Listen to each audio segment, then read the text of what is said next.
Okay, so this problem is wanting you to simplify it as much as it can be simplified. It shows this first, and then it shows kind of breaking it down to be, I think, x to the 12th. And then I believe it breaks it down, breaks y down from y to the 9th to y to the 8th times y. And then it breaks down z because z to the 5th is odd. So then it goes z to the 4th times z. And the only reason it's doing that is to show that you're going to end up with a y and a z left over still in your square root sign. So if I was teaching this to my students, I would not even, I don't know, I wouldn't show them that part because a lot of them aren't going to get that. When I teach this in class, I would go, one way you can do this is you can just kind of write this all out. And what I mean by that is, this is x to the 12th. So essentially you've got 12 x's. And we're trying to find square root. And so since we're trying to find the square root, that's almost like you don't show it here, but it's really like saying, I want to find pairs of 2, okay?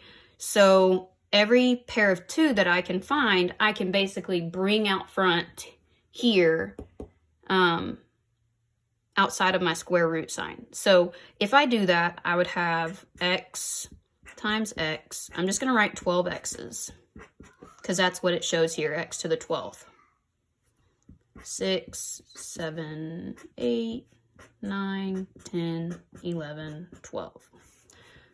And then I'm just putting my multiplication sign with these dots. 1, 2, 3, 4, 5, 6, 7, 8, 9, 10, 11, 12. Okay, so there's my 12 x's. I could keep going and I could go ahead and write my y to the 9th. I would write 9 y's. So what I'm going to do is I'm going to show you, I'm going to basically pair them up. So every time I have 2 of them, I'm going to put parentheses around them. Every 2, I'm going to put parentheses. And what we're going to notice is that with our x's, we get a perfect amount of pairs. Like there's 1, 2, 3, 4, 5, 6. There's 6 pairs of x's. So that is going to end up bringing out front. It's going to give me x to the 6th. And that's where it was asking what a was. X to the 6th. A is 6. Okay. Now I'm going to do the y's. I've got y to the 9th. Okay. So if I wrote my y's out, I'm going to have 9 y's. 1, 2, 3, 4, 5, 6, 7, 8, 9. Okay. I'm just going to extend that. Okay. I'm going to make pairs of my y's.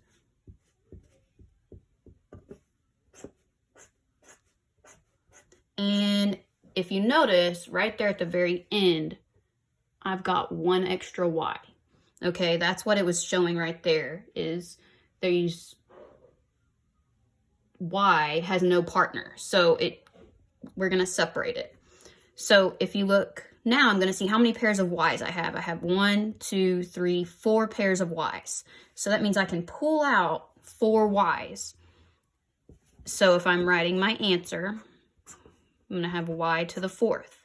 I believe this in your problem, b is right here, y to the b, but that 4 is coming out from these 4 pairs of y's that I've got. Okay, and again, I still have this 1 leftover y that's in here. It can't make a pair, so I'm going to end up having to leave that in my square root sign as a part of my answer, okay? The last part I haven't done is the z, and if I write my z's out, I'm going to have 5 z's. And again, these should be underneath there, but I ran out of space, so I'm just putting them right here. So again, since I'm taking the square root, I want to match up pairs. I'm looking for pairs of z. I'm going to put parentheses around them. And I get 2 pairs of z's, and I've got 1 z left over. He doesn't have a partner, so he can't come out in front. So I'm going to leave him inside of my answer with this other z. I mean the other y, I'm sorry. So now I'm going to see how many pairs can I pull of these z's out. Well, I've got 1, 2. So this is going to be in front. It's going to be z to this 2, okay? And so that would be my final simplified answer, okay?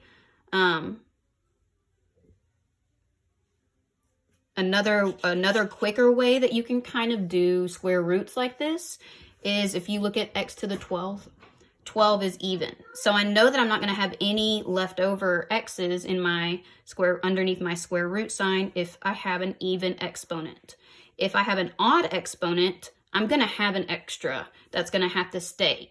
Okay, so if you think about it, 9, again, I'm looking for pairs. Remember, we were looking for pairs. So if I do 9 divided by 2, well, 9 divided by 2 is 4.5. So I've got 1, 2, 3, 4 pairs, and I've got 1 y left over. So that's where I get this 4 at for my exponent. Again, I think in your problem, it showed x to the a, y to the b, and z to the c. So in this case, your answer is 6 is a, 4 is b, and 2 is c.